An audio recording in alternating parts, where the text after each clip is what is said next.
اور قاسم امیر تیمور اتنا بڑا بادشاہ ہو کر بھی کیسر کی چال میں آ گیا۔ کیسر کے خط نے اسلامی دنیا میں بارود کا کام کیا اور اسلامی دنیا کے دو عظیم بادشاہوں کے درمیان انگورا کے مقام پر ایسی دردناک لڑائی ہوئی کہ رزم گاہ میں مسلمانوں کو گرتا دیکھ کر آسمان کی بھی سسکیاں نکل گئی ہوں گی۔ اس جنگ میں تیمور نے بایزید کو عبرتناک شکست دی اور سلطان بایزید کو لوہے کے پنجرے میں بند کر کے گلی گلی پھرایا اور رسوا کیا۔ کیسر ہمیشہ گھٹیا حربے استعمال کرتا رہا ہے۔ یہ جب کمزور ہوتا ہے تو دب کر مسلمانوں کے تلوے چاٹنے لگتا ہے، لیکن جب ذرا سا اسے موقع ملتا ہے یہ کوئی بھی گری ہوئی حرکت کرنے سے باز نہیں آتا۔ تم شاید نہیں جانتے، سلطان مراد خان اول سے ڈر کر کیسر نے اپنی 3 خوبصورت لڑکیاں مراد خان اول کو پیش کر دیں، ایک اس کے لیے اور 2 اس کے بیٹوں کے لیے۔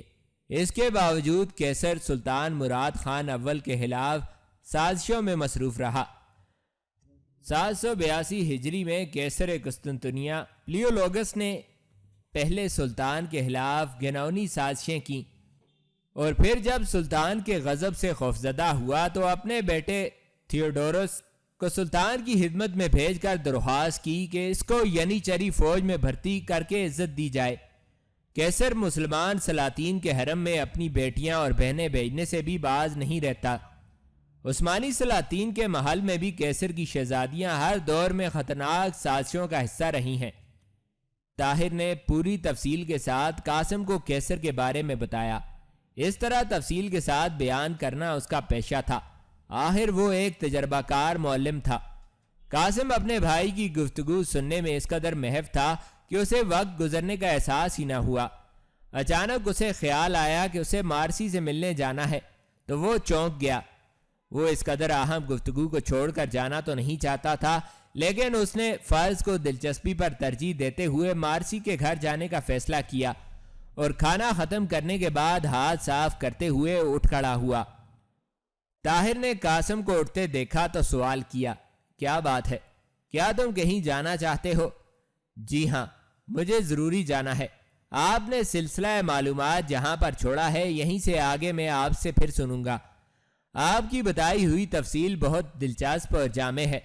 اچھا، اب میں اجازت چاہتا ہوں۔ کھانا کھا کر بچے اونگتے ہوئے سونے کے لیے چلے گئے۔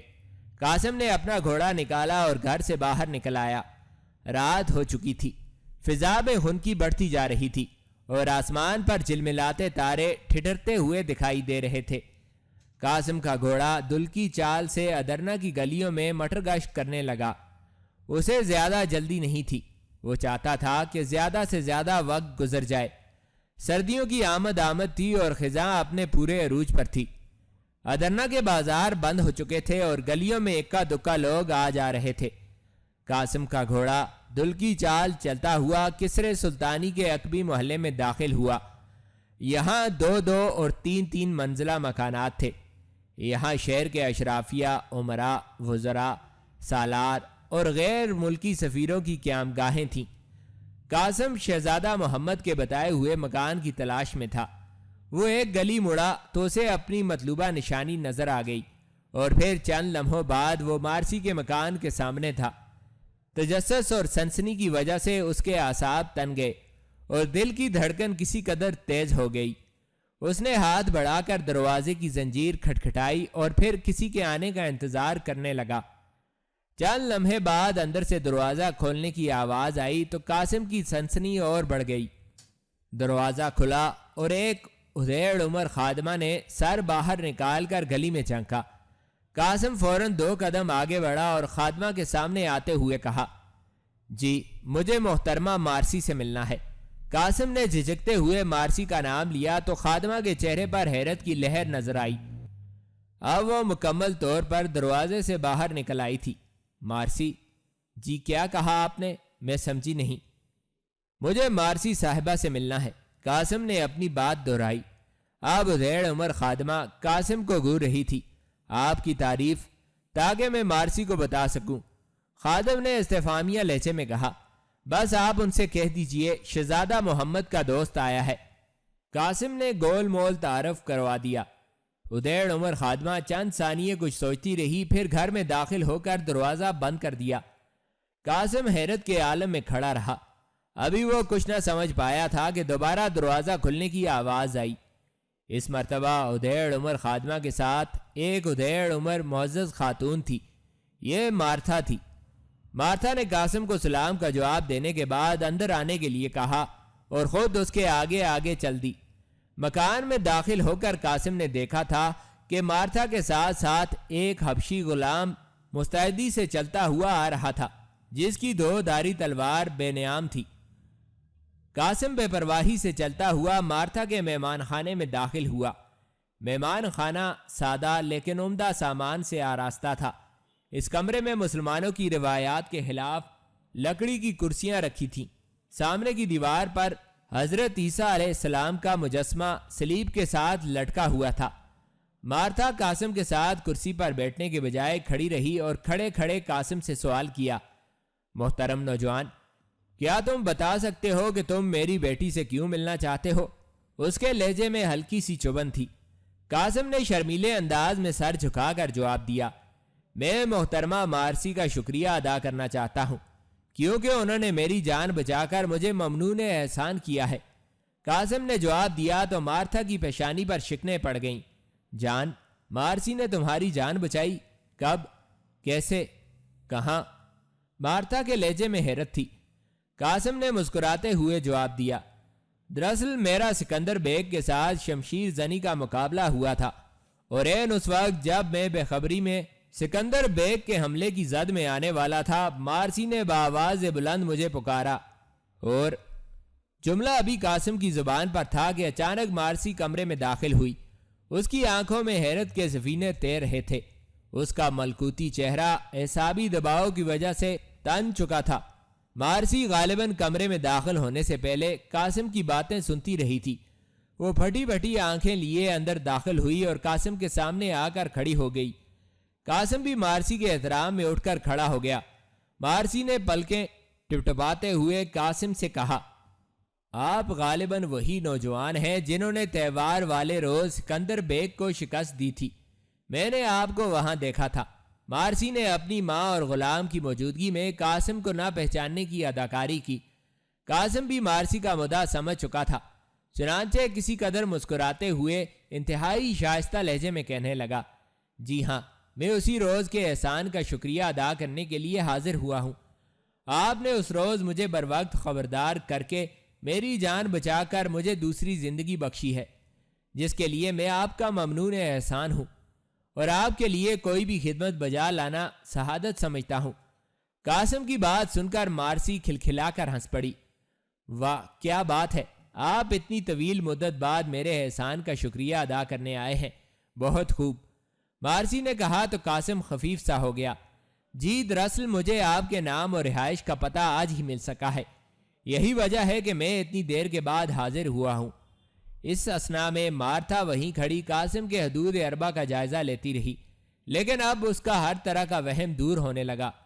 گویا قاسم اور مارسی کی کامیاب اداکاری نے رنگ دکھانا شروع کر دیا تھا۔ مارتھا نے جب دیکھا کہ قاسم سچ مچ سیدھا سادہ سپاہی ہے تو مسکرا کر بولی، ٹھیک ہے، کوئی بات نہیں، ہم اتنی دیر بعد بھی آپ کا شکریہ قبول کرتے ہیں۔ آپ تشریف رکھیے، میں آپ کی تواضع کے لیے پھل اور مشروب بھیجتی ہوں۔ مارتھا نے اطمینان بھرے لہجے میں قاسم سے کہا، اور پھر حبشی غلام کو ساتھ لے کر کمرے سے نکل گئی۔ مارتھا چلی تو گئی، لیکن قاسم کو تسلی نہ ہوئی، چنانچہ اس نے اپنی اداکاری برقرار رکھی اور مارسی سے مخاطب ہوا، دیکھیے، آپ مجھے اپنا خادم سمجھیے، میں اگر زندگی میں کسی موقع پر آپ کے کام آ سکوں تو مجھے فخر ہوگا۔ مارسی نے زیر لب مسکراتے ہوئے قاسم کی بات سنی اور پھر انتہائی مدھم آواز میں قاسم سے کہا، آپ نے وعدہ خلافی کی ہے، کیونکہ آپ نے میرے منع کرنے کے باوجود میرا کھوج لگایا ہے، لیکن میں حیران ہوں کہ آپ کو میرا اتا پتا کس نے بتایا۔ میں آپ کی والدہ کو بتا چکا ہوں کہ میں شہزادہ محمد کا دوست ہوں، اور شہزادے سے ہی میں نے آپ کا پتہ حاصل کیا۔ دراصل ایک مرتبہ آپ کے گھر آنا ضروری تھا، میں آپ کی والدہ سے ملنا اور انہیں دیکھنا چاہتا تھا۔ قاسم نے مارسی کے نزدیک چہرہ لاتے ہوئے اس کے کان میں سرگوشی کی۔ قاسم کے الفاظ مارسی کے رخساروں پر گدگدی کرتے ہوئے اس کے کان میں اتر گئے۔ قاسم کے لیے مارسی کے اس قدر قریب آنا انوکھی بات تھی۔ مارسی نے بھی اپنے بدن میں ایک سردی کی لہر دوڑتی ہوئی محسوس کی۔ اس کی لمبی پلکیں جھک گئیں اور چہرہ سرخ ہونے لگا۔ قاسم نے ایک مرتبہ پھر کہا، اور آپ سے ملاقات بھی ضروری ہے۔ آپ کسی طرح کل دن میں مجھے تھوڑا وقت عنایت کریں۔ کوئی ضروری باتیں ہیں جن کا تذکرہ آپ کے ساتھ ناگزیر ہے۔ وقت؟ دن میں؟ لیکن کہاں؟ مارسی نے موم کی طرح پگھلتے ہوئے پوچھا۔ وہ دونوں کسی حد تک سرگوشیوں میں بات کر رہے تھے۔ قاسم نے جواب دیا، میرے خیال میں آپ لالا شاہین کی یادگار پر آ جائیے، وہیں پرانا قبرستان بھی ہے۔ میں لالا شاہین کی یادگار پر شہتوت کے ایک بڑے درخت کے نیچے آپ کا انتظار کروں گا۔ اتنے میں باہر آہٹ سنائی دی اور قاسم نے بات بدل لی۔ اب وہ بلند آواز میں بول رہا تھا، آپ کی والدہ خاصی سلیقہ مند خاتون دکھائی دیتی ہیں۔ میں آپ کی والدہ سے بہت متاثر ہوا ہوں۔ قاسم کی بات مکمل ہوتے ہی خادمہ مہمان خانے میں داخل ہوئی۔ اس کے ہاتھ میں سامان مدارت کی تشتری تھی۔ خادمہ کے پیچھے کچھ ہی دیر بعد مارتھا بھی کمرے میں آ گئی۔ اب قاسم کا کام یہاں مکمل ہو چکا تھا اور اسے مزید رکنے کی ضرورت نہ تھی، کیونکہ اس نے مارسی کی ماں کو بغور دیکھ لیا تھا اور وہ صرف اسی کو دیکھنے کے لیے مارسی کے گھر آیا تھا۔ وہ شاہی سراغ رساں تھا اور سکندر بیگ کو پرورش دینے والی البانوی کنیز مارتھا کو نظر انداز نہیں کر سکتا تھا۔ اب اس نے مارتھا کا گھر اور اس کے اتوار کا بغور جائزہ لے لیا تھا اور اب وہ مارتھا کے بارے میں کسی حد تک رائے قائم کر سکتا تھا۔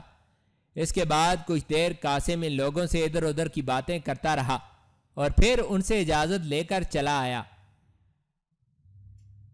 لالا شاہین کی یادگار شہر کے جنوبی دروازے سے باہر فصیل شہر کے پہلو میں واقع تھی۔ یہ کسی زمانے میں شاہی پارک تھا، لیکن آج کل یہاں قبرستان بن چکا تھا۔ خصوصاً طبقہ عمرہ اور سلطان کے خاندان کی قبریں اسی قبرستان میں بنائی جاتی تھیں۔ یہاں درختوں پر الو بولتے تھے اور شاہی باغ کی ساری نشانیاں مٹی میں مل چکی تھیں۔ یہاں دن میں بھی آسیبوں کا بسیرا رہتا اور کبھی کبھار ہی کوئی شخص اس جانب سے گزرتا تھا۔ مارسی کی بگی باغ کے اندر داخل ہوتی چلی گئی۔ نوعمر ترک کوچوان اپنے قد سے زیادہ ہوشیار تھا۔ وہ بگی کو آبنوس کے درختوں کے سائے میں لے گیا اور گھنی جھاڑیوں کے عقب میں کھڑا کر دیا۔ مارسی بگی سے اتری اور یادگار میں موجود بارادری کی عمارت کی جانب چل دی۔ اس کی بھاری بھرکم چادر میں خراسان کا 2 دھاری خنجر چھپا ہوا تھا۔ مارسی مارتھا کی بیٹی تھی اور اپنی ماں کی طرح ہوشیار اور بہادر تھی۔ وہ اتنی ویران جگہ پر آتے ہوئے ذرا بھی نہ گھبرائی۔ مارسی بوسیدہ بارادری کی سیڑھیوں پر پہنچی اور پھر بارادری میں داخل ہونے سے پہلے کسی قدر محتاط لہجے میں پکارا، سالار، محترم سالار، کیا آپ یہاں ہیں؟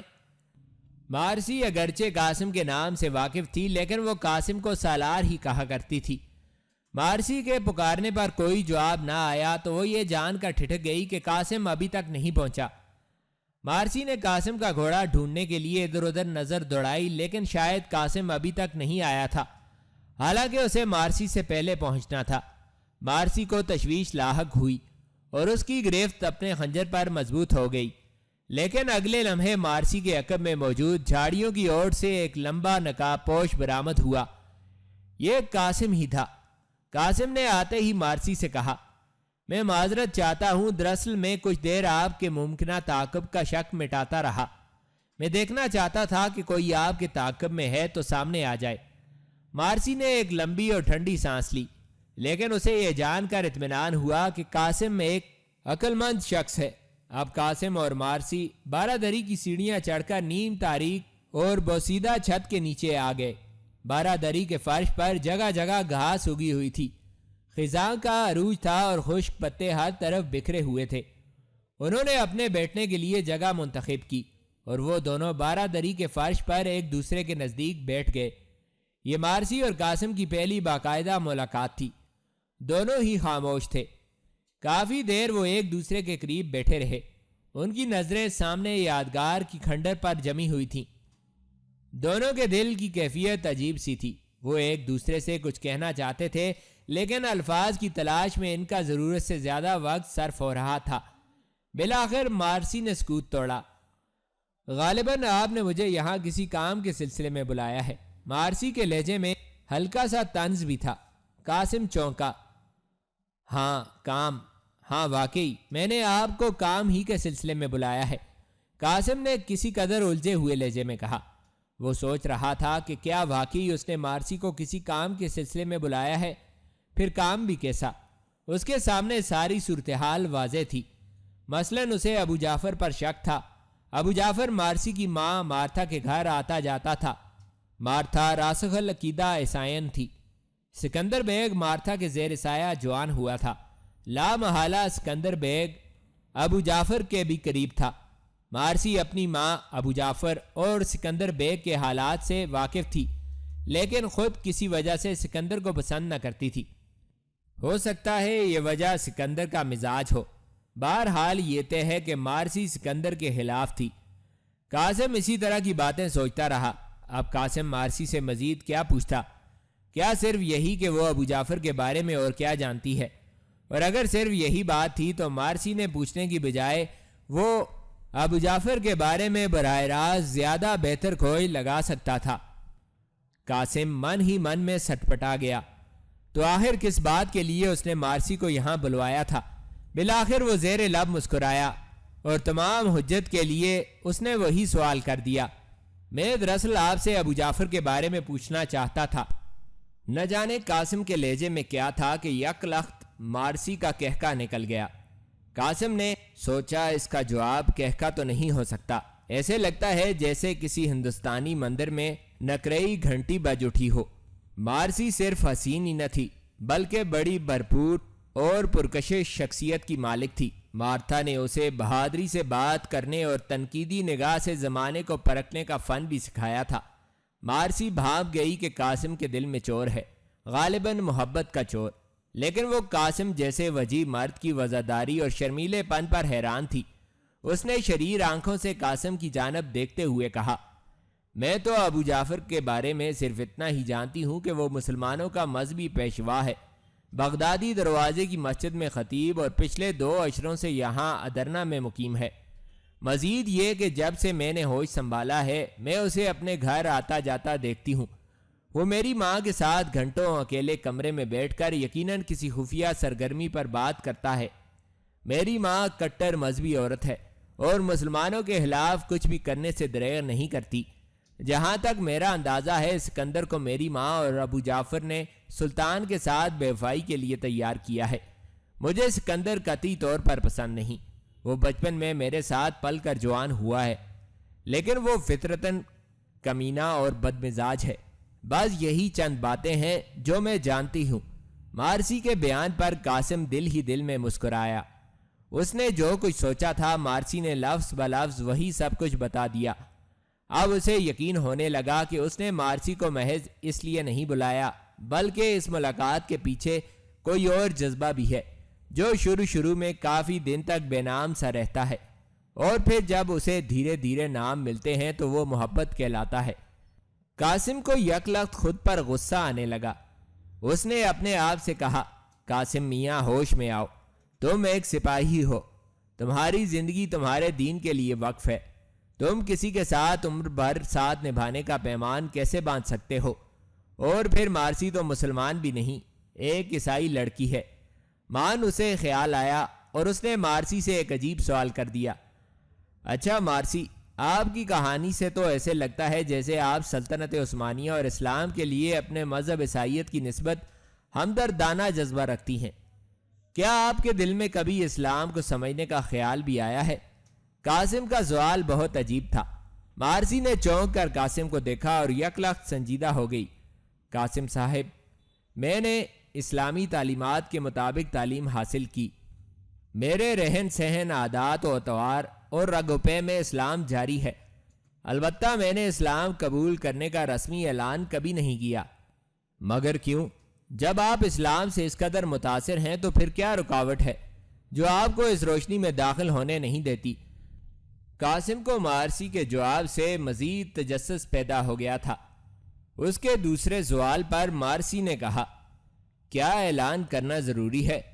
میں نے تو اب تک جو کچھ سمجھا ہے وہ یہ ہے کہ ہر اچھی بات اور متوازن عمل اسلام ہے، اور جو کچھ متوازن نہیں وہ غیر اسلامی ہے۔ میں کوئی غیر متوازن کام نہیں کرتی اور ہر اچھی بات کو پسند کرتی ہوں۔ تو کیا اب میرا مسجد میں جا کر ابو جعفر جیسے پیشواؤں کے ہاتھوں پر رسماً اسلام قبول کرنا اور مارسی کے بجائے سکینہ نام رکھ لینا بھی بہت ضروری ہے؟ مارسی کی بات سن کر قاسم کے چھکے چھوٹ گئے۔ وہ سوچ بھی نہیں سکتا تھا کہ ایک غدار عیسائی ماں کی بیٹی اس قدر صاحبہ علم اور سمجھدار ہو سکتی ہے۔ وہ مارسی کی معقول بات پر لاجواب سا ہو گیا اور کچھ دیر خاموش رہنے کے بعد کہنے لگا، تمہاری بات ٹھیک ہے، لیکن کیا یہ درست نہیں کہ ظاہراً بھی اسلام اختیار کر کے آپ کے لیے معاشرتی طور پر بہترین زندگی کے مواقع ہیں؟ مثلاً آپ کلمہ پڑھ لیں تو لوگوں میں آپ کی عزت و تکریم اور حیثیت بڑھ جائے گی۔ قاسم محسوس کر رہا تھا جیسے اس نے پھر کچھ غلط کہہ دیا ہو۔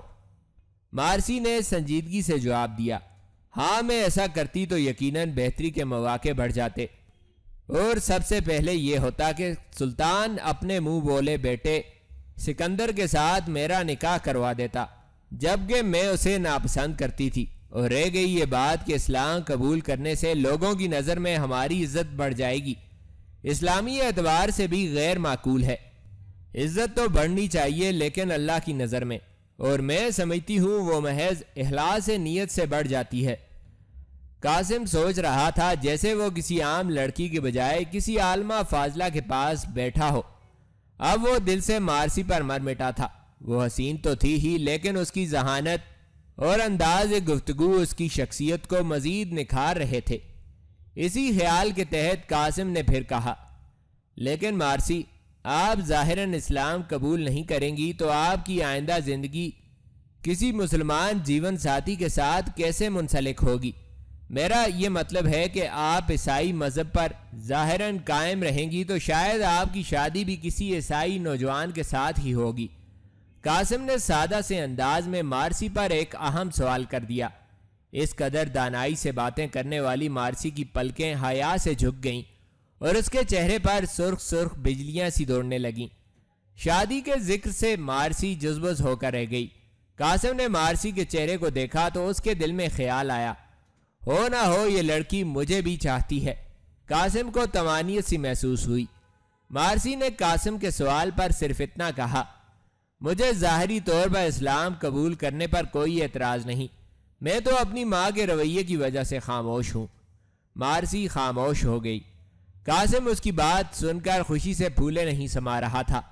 آج گویا مارسی نے صرف مسلمان ہونے کا اعتراف ہی نہیں کیا تھا، بلکہ ایک طرح سے پیغام میں محبت بھی قبول کر لیا تھا۔ اب قاسم کسی قدر کھل کر کہنے لگا، مارسی، آپ کی سحر انگیز شخصیت نے مجھ پر جادو سا کر دیا ہے۔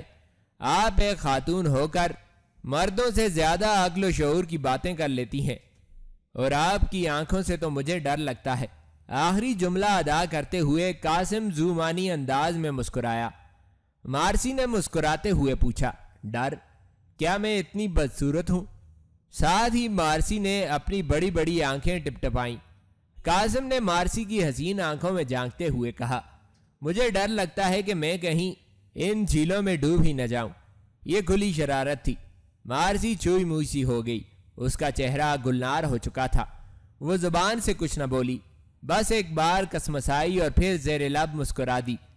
قاسم نے لوہا گرم دیکھا تو دوبارہ مخاطب ہوا، مارسی، اگر مجھے زندگی میں آپ کے مشوروں کا ساتھ ہو تو میں شاید دنیا کا آدھا فساد مٹانے کی جرت کر سکوں۔ مارسی قاسم کے تراشیدہ جملے پر دل ہی دل میں آشش کر اٹھی۔ اب وہ کچھ کہنا چاہتی تھی۔ تھوڑی دیر بعد اس نے الفاظ کا سہارا لیا، میرے مشورے آپ کی بصیرت سے زیادہ نہیں ہو سکتے۔ میرے لیے اس سے بڑا انعام کیا ہوگا کہ میں آپ جیسے سچے اور شجاع سالار کی مشیر کہلا سکوں۔ قاسم کا دل بلیوں اچھل رہا تھا، گویا مارسی نے اس کا اقرار وفا تسلیم کر لیا تھا۔ اچانک مارسی کو شرارت سوجی اور وہ کہنے لگی، سالار صاحب، کیا آپ نے اسی قسم کی گفتگو کے لیے مجھے یہاں بلایا تھا؟ میں تو سمجھی تھی کہ ملک و ملت کا کوئی فریضہ آپ کو یہاں اس کھنڈر میں کھینچ لایا ہے۔ قاسم ایک دم خفیف سا ہو گیا۔ اس نے جھیمپے ہوئے لہجے میں کہا، دراصل محبت اور جنگ میں سب کچھ جائز ہوتا ہے۔ قاسم نے محاورے کا سہارا لیا تھا، لیکن مارسی نے یک لخت ایک نئے رنگ میں بات کی، نہیں حضور، یہ بالکل غلط فلسفہ ہے۔ محبت اور جنگ میں سب کچھ جائز نہیں ہوتا۔ بہت کچھ ایسا ہے جو نہ محبت میں جائز ہے اور نہ جنگ میں، لیکن شرط یہ ہے کہ جائز اور ناجائز قرار دینے کا فیصلہ انسانی نقطہ نظر کے خیال سے کیا جائے۔ یہ محاورہ تو حیوانات پر منطبق ہوتا ہے، کیونکہ وہ محبت اور جنگ میں سب کچھ جائز سمجھتے ہیں۔ اب قاسم کو اپنی کم مائگی کا احساس ہونے لگا۔ اس قدر قابل اور دانا لڑکی اس کے اعصاب پر سوار ہو رہی تھی۔ اس نے اپنے اندر کے خوابیدہ انسان کو آواز دی اور اگلے ہی لمحے مارسی کو حیران کر دیا۔ مارسی، اس میں کچھ شک نہیں کہ آپ کی نظر گہری باتیں بھی پرکھ لیتی ہے، لیکن حقیقت یہ ہے کہ محبت بھی جنگ ہی کا دوسرا نام ہے، یا جنگ محبت کا۔ میں ایک سپاہی ہوں، ملک و ملت کی بقا کے لیے جنگ لڑنا میرا فریضہ ہے، لیکن محبت میرے لیے اپنے فرض کی تکمیل کا راستہ۔ اس لحاظ سے میں نے محبت کے لیے بلایا ہو یا ملک و ملت کے لیے، ایک ہی بات ہے۔ قاسم کی خوبصورت بات سے مارسی کی آنکھیں پھٹی کی پھٹی رہ گئیں۔ اب وہ لاجواب ہو چکی تھی، چنانچہ خفت آمیز انداز میں محض ہنس کر خاموش ہو گئی۔ وقت کافی گزر چکا تھا۔ اچانک ایک چمگادڑ کہیں سے اڑی اور چھپاک سے مارسی کے سامنے آ گری۔ یک لخت مارسی کی ہذیانی انداز میں چیخ نکلی اور وہ بے ساختہ آگے کی جانب سمٹ گئی۔ اس کے دائیں بازو نے قاسم کے بائیں بازو کو چھوا تو اس کے تن بدن میں بجلی سی کوند گئی۔ مارسی کا دل زور زور سے دھڑک رہا تھا اور قاسم کے سینے میں ایک لذت کے شگوفے پھوٹ رہے تھے، لیکن یہ سب کچھ صرف 2 ثانیے کے لیے تھا۔ اگلے ہی لمحے مارسی قاسم سے الگ ہو کر بیٹھ گئی۔ اس کا چہرہ شرم و حیا کی شدت سے انار ہو رہا تھا۔ اب مارسی نے واپس چلنے میں ہی بہتری سمجھی، کیونکہ اس طرح قاسم کے بدن سے مس ہونے کے بعد اس کے بدن میں کپ کپی طاری ہو چکی تھی اور وہ کوئی بات کرنے کی ہمت نہ کر پا رہی تھی۔ وہ کانپتے قدموں کے ساتھ اٹھی اور زمین پر پڑے خشک پتوں کو گھورتے ہوئے کہنے لگی، اب ہمیں چلنا چاہیے۔ قاسم کے لیے آج کی ملاقات 22 سالہ زندگی کا سب سے حسین تجربہ تھی۔ قاسم بہت خوش تھا۔ اسے مارسی کے ساتھ مل کر یوں لگا جیسے اس نے عفت اقلیم کی شہنشائیت حاصل کر لی ہو۔ قاسم بھی اٹھ کر مارسی کے ہمراہ قدم بقدم چلنے لگا تھا۔ راستے میں اس نے مارسی سے سوال کیا، سنا ہے ابو جعفر کے تعلقات سلطان کے رشتہ داروں تک بھی ہیں، کیا یہ سچ ہے؟ مارسی نے جواب دیا، ہاں میں نے بھی سن رکھا ہے۔ میری ماں بتا رہی تھی کہ ابو جعفر کے بہت گہرے مراسم شہزادہ علاؤالدین کے ساتھ ہیں۔ شہزادہ علاؤالدین کے ساتھ؟ یہ آپ کیا کہہ رہی ہیں؟ تو کیا شہزادہ علاؤالدین یعنی سلطان کا بڑا بیٹا بھی غداروں کا ساتھی ہے؟ قاسم نے حیرت کی شدت سے کسی قدر بلند آواز میں کہا تو مارسی فوراً بول اٹھی، نہیں، یقیناً ایسا نہیں۔ شہزادہ علاؤالدین کو میں ذاتی طور پر جانتی ہوں، وہ ایسے نہیں ہو سکتے۔ ابو جعفر یقیناً کسی چال بازی سے ان پر اثر انداز ہوتا ہوگا۔ قاسم نے اطمینان کی سانس لی، لیکن وہ اس نئی بات کو معلوم کر کے خوش تھا کہ ابو جعفر کا آنا جانا شہزادہ علاؤالدین کے پاس بھی تھا، گویا اسے ایک نیا سراغ بھی مل گیا تھا۔ قاسم اور مارسی باتیں کرتے ہوئے آبنوس کے درختوں تک پہنچے تو 9 عمر کوچوان اکبر بگی تیار کیے سامنے کھڑا تھا۔ مارسی اور قاسم رک گئے۔ مارسی نے قاسم سے جانے کی اجازت لینے کے انداز میں کہا، آپ تو یعنی چری کے سالار ہیں، امید ہے آپ کل روانہ ہونے والے لشکر کے ہمراہ محاذ جنگ کی طرف چلے جائیں گے۔ میں چاہتی تھی کہ کبھی آپ کے دولت قدے پر حاضر ہو سکوں اور آپ کے اہل خانہ سے مل سکوں۔ مارسی نے پرتکلف لہجے میں بات کی۔ قاسم مسکرا دیا، اتفاق سے میں دونوں لشکروں میں سے کسی کے ہمراہ جانے کے لیے منتخب نہیں کیا گیا۔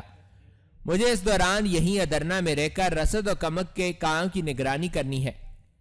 قاسم نے مارسی سے اپنا نیا عہدہ چھپایا اور اپنے نہ جانے کی گول مول وجہ بیان کر دی۔ مارسی قاسم کے جواب سے کسی حد تک حیران ہوئی۔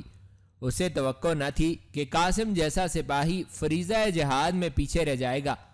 اس نے استفہامیہ لہجے میں پوچھا، تو کیا ایک مایاناز شمشیر زن کو سلطان نے اناج ڈھونے کے کام پر لگا دیا ہے۔ مارسی کا جملہ سن کر قاسم کی روح کانپ گئی۔ اس نے ذرا سی دیر کیے بغیر کہا، نہیں، سلطان نے مجھے جس کام پر لگایا ہے اس کا بیان نہ کرنا ہی میری ذمہ داری کا اولین تقاضا ہے۔ میں پیچھے رہنے والا سپاہی نہیں ہوں۔ ابھی شاید رزمگاہ میں جوہر دکھانے کا میرا وقت نہیں آیا۔ مجھے امید ہے کہ سلطان کونیا سے واپسی پر صلیبیوں کے خلاف بڑے مارکے میں مجھے ضرور لے کر جائے گا۔